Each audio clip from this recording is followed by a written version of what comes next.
Diptongos e hiatos en Wayuunaiki.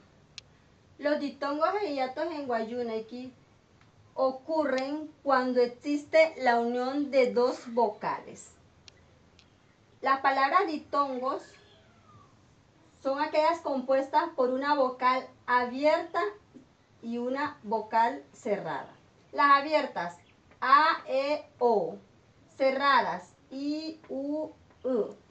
Ejemplo, Soushi en español, su abuela.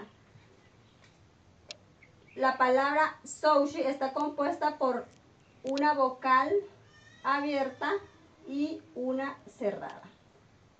Otro ejemplo, Ko'oi, avispa. Está también compuesta por una vocal abierta y por una vocal cerrada. Generalmente en Wayuunaiki existen las vocales alargadas.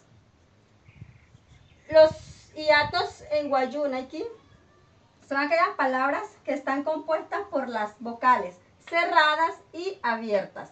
Las cerradas, I, U, U.